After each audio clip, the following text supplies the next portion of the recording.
if someone's currently in a relationship with a covert or overt narcissist and wants to get out of that situation, do you recommend no contact with people like that? Or what are your thoughts on that? It all depends on if you have kids or not. If you don't have kids, I highly recommend going no contact, because it really is like coming out of a cult. And anytime you go back into the cult compound, it just messes with your head because those old tapes are there, and you're in a vulnerable state. If you have kids, it's a little trickier. When they're younger, you can't go no contact. So that's where I feel like it's important to have structures and support and clean lines and clean, clear boundaries and things like that. Because at that point, you have to, but there's like apps you can go through to communicate with them. There's lots of tools now that you can use for that. Yeah. And for people who have to like maintain contact, and maybe it's because they work with someone who's like that person, or it's I don't know, family member that they see or something. Like if people notice like they're being gaslit, right? Is that like, what do you do in that scenario? Because you don't know who you're dealing with. So how do you recommend people actually respond to that if you're like aware of it in the moment?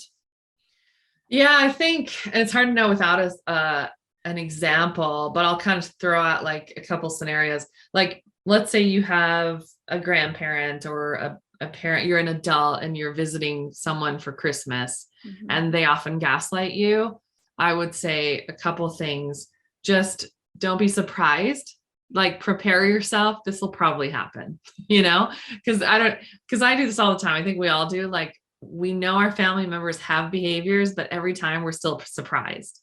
And it's good to kind of go, okay, let's not be surprised. Let's just expect it this time, and then come up with strategies. And then also with the people that you can't help but be around, use the gray rock method, which is like, you become really boring, and you answer with basic questions. Like someone asks you, so how are you doing? Good. How about you? It's, you notice it feels totally uncomfortable and not the way, because usually targets of narcissists are people with lots of life in them, and so this is like so uncomfortable for us. But what's interesting is when you do that, you notice like, oh, I'm not giving, no energy is leaving my body. No energy is being given to this person. Because when I'm just like, cool, I can feel my energies like staying right here. Like when you and I are talking, I'm giving energy, you're giving energy, but it's a healthy back and forth. Right. Yeah. But with the people that aren't healthy, it's good to keep our energy to ourselves. Yeah, that's such an interesting tactic. A few other people have been talking about the gray rocking, and yes, it's like harnessing your inner boredom, right? Your inner boring person, right? Really, just it's like, okay, that totally resonates, and how there's really there's nothing to exchange there. So yes, I understand that would be, make things simpler for that. What about for people who are out of whatever this relationship was, and they really don't want to repeat it, right? They don't want to find themselves with another narcissist. They don't want to be in another unhealthy relationship in the future. Any suggestions for them? Yeah, I think going back to the get educated and really learn what these traits look like and how they manifest, mixed with, I think the biggest thing, if you do nothing else, is learn to trust yourself and learn to respect and honor every feeling and every impulse you have, because that way, that's like such a great way to safeguard yourself. That way, when you're with someone that looks nice and they sound nice and they say something and your stomach tightens, now you've spent so much time being connected to your body, you notice the tightening of your stomach, and you're learning to trust. If you solely trust yourself, you get to the place where it's like, my stomach's tightened. I don't even need to know why. Right. I just need to know there's something here that my body knows is not good for me, and I'm walking away.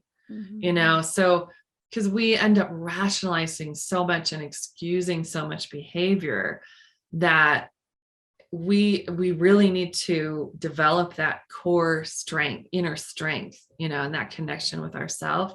And I think that's the most powerful way to, and that combined with the education is huge as far as safeguarding yourself. Yeah. Yes, absolutely. Yes. Getting back in touch with our bodies. I'm curious too, what are your thoughts on this? Like why do you think a narcissist becomes a narcissist? And this could be answered in both kinds, right? Covert as well as overt. Like what are your thoughts? Big question. That's such a big question. And I feel like no one truly knows. I mean, there's no formula, like if they had this, and this, they become a narcissist. I think there's so many factors that go into it. I think that I'm actually reading a book right now about empathy and what happens when you have a lack of empathy. And one thing is you become a chameleon, which is one of the traits of a narcissist, and especially the covert. But I think, there's so much in our society too, especially Western society, that's just ripe for fostering narcissism, So sometimes it's someone who was abused and had narcissistic parents themselves. Sometimes they were overly coddled and praised, and you can do anything and you're better than anyone, and all these people are less than you, so there's a lot of that driven into people, especially if they were like the golden child, if they were like the hero of the family. There's so much goes into it, but I feel like down deep, it just comes to such a vast disconnect from who their soul really is. To me, like something had to happen early on that just completely cut themselves off from their soul. Because when you're with a narcissist, especially a covert one, they have that feeling of being vacant, and they're very scripted. And it's an interesting phenomenon to be around them, because it's like, who really are you? And they become other people and they become you. And so to me, they're just very lost souls. They're so far from who they are. And to help people too, they can, after you leave one, they can appear like they're doing so well, and they attach themselves, they get a girlfriend or boyfriend or whatever right away. And it's good to know, like it's helpful to know in some ways, when you're a narcissist, there's absolutely no possible way they can fully enjoy life and they can ever have a real connection with someone, because without empathy, there's no chance of a real connection with anybody. But as far as why, it's such a mystery. And I think it's fascinating. And it's not like everyone who was abused or everyone who is overly coddled comes out like that. You can have a brother and sister who came from the same family and were treated the exact same way, and one ends up helping people and one becomes a narcissist. Right. Yeah. So I'm definitely not the expert in that part. Yeah, it's definitely an exploration. What are your thoughts on empathy, since you're like looking at that right now? Like, how does one even learn empathy? Like, are we taught it? Is it innate? Is it a little bit of both? Like, what are your thoughts there? I do think it's innate, and I do think it's taught. I think it's both.